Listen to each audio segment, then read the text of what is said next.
சொந்தங்களே, தினம் ஒரு தகவலில் உங்களை சந்திக்கிறதுல ரொம்ப மகிழ்ச்சி அடைகிறேன். இன்றைக்கி நான் சொல்ல போகிற விஷயம் என்னன்னு பார்த்தீங்கன்னா, நாங்கள் சென்னையில் இருந்தோம். சென்னையில் இருந்தப்போ குன்றத்தூரில் அபிராமின்னு ஒரு பொண்ணு 2 குழந்தைங்களை கொன்னுட்டு காதலன் கூட பிரியாணி கடைக்காரன் ஒருத்தன் கொண்டாந்து வீட்டுக்கு பிரியாணி கொடுக்கப்படுங்க வந்து பழக்கம் ஆகி கள்ள தொடர்பாகி புருஷனையும் கொள்றதுக்கு அது பிளான் பண்ணி நைட்டு பூரா அந்த குழந்தைங்க 2 பேத்தையும் கொண்டுட்டு அந்த குழந்தைங்க கூடயே இந்த பொண்ணு இருந்திருக்குது. அன்றைக்கி நைட்டு அந்த புருஷக்காரன் வரல, இல்லைன்னா அவனுக்கும் கரெக்டாக கலந்து வச்சிருந்துச்சு. அவன் எப்படியே தப்பிச்சிட்டான். தப்பிச்ச வாட்டி அது ஊரெல்லாம் தெரிஞ்சு போச்சு. பயங்கரம் இதுங்க. சென்னை பூரா தமிழ்நாடே அதிர்ச்சி அடைஞ்சு போச்சுங்க. இப்படி ஒரு தாய் இருக்குமா அப்படின்ட்டு. தாயிலையும் நிறைய பேர் நாய்க்கு சமானமாக இருக்கிறாங்க. எவ்வளோ பேர் நான் பார்த்துட்டேன்.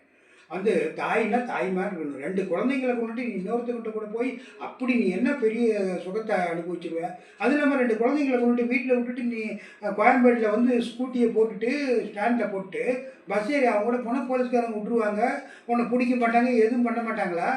இப்போல்லாம் ஒரு திருட்டாக இருக்கட்டும், ஒரு கொலையாக இருக்கட்டும், எதாக இருக்கட்டும், இப்போ ஒரு 10 வருஷத்துக்கு முன்னால் இருந்தே தப்பிக்கவே முடியாது. எந்த ஊரில் போய் கடல் கடியில் இருந்தாலும் போலீஸ்காரங்க வந்து பிடிச்சிட்டு போயிடுவாங்க. அந்த மாதிரி இருக்கிறத கொஞ்சமாவது அறிவு இருக்கா? 2 குழந்தைங்களையும் கொண்டுட்டு இன்றைக்கி நேற்று அதுக்கு தீர்ப்புங்க அந்த கேஸுக்கு. அதுக்கு தான் இதை சொல்ல வந்தேன். வாழ்நாள் முழுதும் ஆயுள் தண்டனை அவங்க 2 பேர்த்துக்கும். அதாவது ஜெயிலுக்குள்ளாரையும் செத்து போயிடணும். இதுக்கு என்னத்துக்கு கொல்லணும்? அது இல்லாமல் ஒரு குழந்தைங்க இல்லாமல் எவ்வளோ பேர் இப்போ எங்களுக்கே இந்த நம்ம புவனேஸ்வரி இந்த மாதிரி எவ்வளோ பேர் அப்பா குழந்தை இல்லைப்பா இந்த வினோதினின்னு ஒரு பொண்ணு அதுக்கெல்லாம் கூட குழந்தை இல்லைப்பா வேண்டி கேட்பான்னு இப்படி கெஞ்சுறாங்க. 7 வருஷமாக குழந்தை இல்லை, 8 வருஷமாக குழந்தை இல்லைன்னு எவ்வளோ பேர் குழந்தைக்காக ஏங்குறாங்க.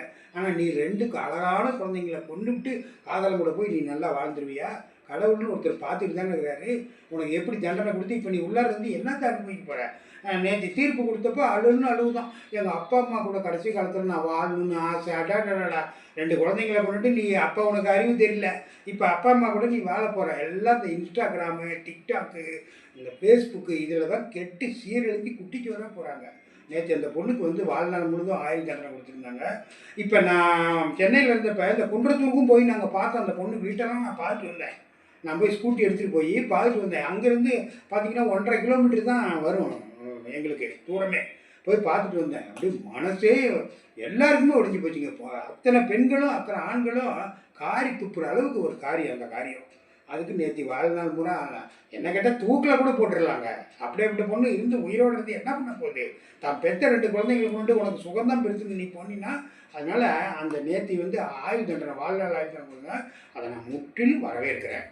ரொம்ப சந்தோஷமாக இருந்துச்சு. இதில் யார் யார் உங்களுக்கு ஆதரவு கொடுக்குறீங்க அப்படிங்கிறத கமெண்ட்டில் சொல்லுங்கள். உங்களை வந்து சாயந்தரம் ஈவினிங்